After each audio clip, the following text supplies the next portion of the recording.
Labias de Parrilla es un podcast en donde les damos la información justa y suficiente para que ustedes puedan pretender que son expertos en un tema y parezcan cultos e interesantes cuando suelten esta labia en una reunión con sus amigos. En la Labia de Parrilla de hoy les voy a hablar del pintor que durante décadas ha inspirado a miles de artistas y miles de nombres de gatos. Vamos a hablar del señor Pablo Picasso.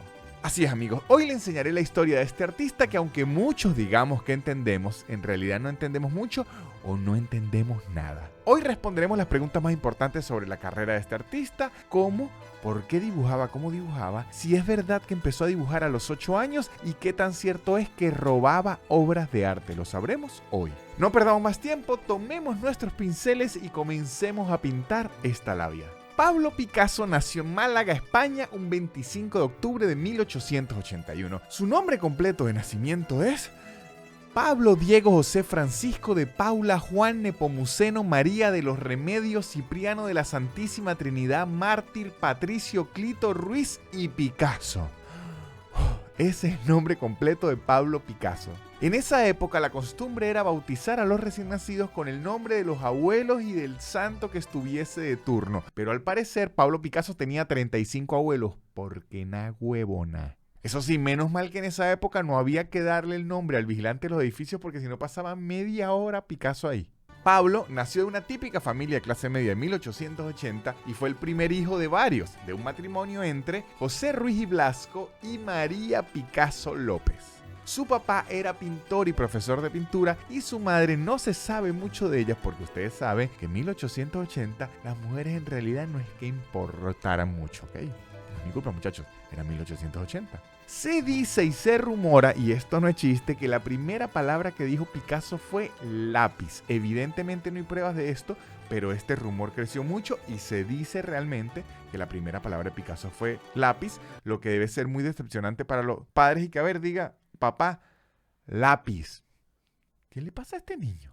También existe otro mito que dice que cuando Picasso nació no lloraba y con tanto silencio la gente que lo atendió se asustó y pensó que estaba muerto. Así que el doctor hizo lo que supongo que era un procedimiento normal en 1881, que fue agarró un cigarro que tenía prendido en donde estaba el bebé, le tiró el humo en la cara al niño, el niño empezó a toser porque se atoró con el humo y dijo, excelente muchachos, el niño sí está vivo.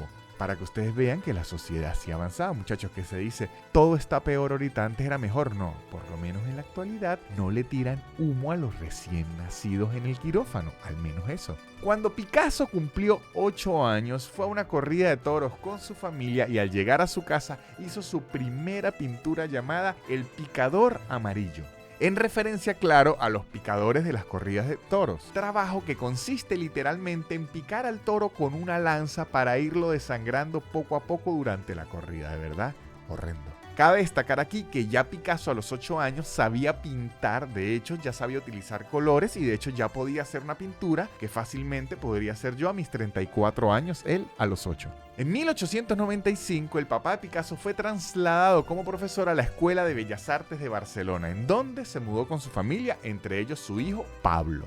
Picasso apenas tenía 14 años y empezó de inmediato a estudiar en la misma escuela donde su papá era profesor. De hecho, apenas hizo la prueba lo adelantaron 2 años. ¿Qué quiere decir esto? Que Picasso en el colegio era nerd e hijo de profesor. Pobre Picasso, con razón se dedicó a pintar y a ser un artista porque lo vieron haber bulleado. No tanto, era el cerebrito y el hijo del maestro, Dios santo. La peor combinación. Se dice que cuando Picasso cumplió 15 años, su papá le entregó todos sus pinceles y materiales de pintura y prometió no volver a pintar más nunca porque se sentía superado por su hijo, que debo decir, qué pene pequeño el papá de Picasso. Dios, ¿cómo te va a sentir envidia por sí? ¿Sabe qué? Me superó mi muchacho. Ya me retiro y que, pero papá, pero soy yo su hijo. Me retiro. En 1901, cuando Pablo ya tenía 19 años, su gran amigo y pintor, Carlo Casagemas, con quien vivió los primeros años en Barcelona y luego en París, se quitó la vida de un disparo en un café en París porque fue rechazado por una modelo llamada Laure Gargallo. La historia cuenta que el pintor Carlos trató primero de asesinar a la modelo y cuando no pudo se puso una pistola en la sien y cometió el suicidio. Este suceso obsesionó a Picasso, lo puso muy triste y deprimido y este se dedicó a pintar cuadros en los que recreaba a su amigo muerto. Este fue un momento muy importante en la vida de Picasso y en la vida del arte porque de allí inicia una etapa artística llamada el Periodo Azul, que eran obras sombrías de temáticas también oscuras como prostitución, pobreza y muerte. Y como nos los enseñaron en Intensamente es que sí, el azul es triste, muy triste. El año 1907 marcó un punto de inflexión en la carrera de Picasso con la creación de una obra llamada Les Demoiselles d'Avignon. Creo que la pronuncié bien, bueno muchachos, perdón mi francés. Una obra que cambió el arte moderno y comenzó el inicio del movimiento cubista que no es ir a un bar y solo pedir Cuba Libres, no. El cubismo es una corriente de arte vanguardista que rompe la forma tradicional y representa los objetos en lugar de con la forma que es realmente, solo con figuras geométricas. Por eso es que en las obras usted ve todo triángulos, cuadrados, las cosas como así, porque trata de mostrar la naturaleza solo con formas geométricas. El 21 de agosto de 1911 ocurre un suceso bien particular en la vida de Picasso. Se roban la Mona Lisa del Museo del Louvre y Picasso y un amigo escritor fueron detenidos y sospechosos del robo. Todo esto se debió a que años atrás Picasso le había comprado unas estatuillas ibéricas a un belga llamado Honoré Joseph Guéry. No se sabe cómo fueron robadas esas estatuillas, lo que sí sabemos es que Picasso las compró por 50 francos en complicidad con otro amigo, y si usted es un artista y sabe que esas estatuillas las está comprando por 50 francos, usted sabe que legales no deben ser. Cuando Picasso y su amigo se enteraron que la Mona Lisa la robaron, pensaron, si yo tengo estatuillas aquí robadas, van a pensar que entonces yo robo arte, vamos a vender estas estatuillas para que no parezca que yo me robé la Mona Lisa. Y cuando fueron a vender las estatuillas, más bien pareció que él roba arte y que también se había robado la Mona Lisa. Por eso lo detuvieron, lo llevaron a la policía, pero luego de varios interrogatorios Picasso queda libre, pero se creó el mito que había sido el posible ladrón de la Mona Lisa. En septiembre de 1936, el gobierno de España nombró a Pablo Picasso director del Museo del Prado, uno de los museos más importantes de España y de Europa. El pintor aceptó el nombramiento, pero nunca tomó posesión del puesto, ni tampoco se publicó nunca la revocación de su cargo. Entonces se podría decir que en papeles, en la actualidad, Picasso seguiría siendo el director del Museo del Prado. Durante la Primera Guerra Mundial y la posterior década de 1920, Picasso exploró diferentes estilos, incluido el surrealismo, y colaboró con artistas como Salvador Dalí. En 1937, Picasso terminó la obra más importante de su carrera, una pintura llamada el Guernica.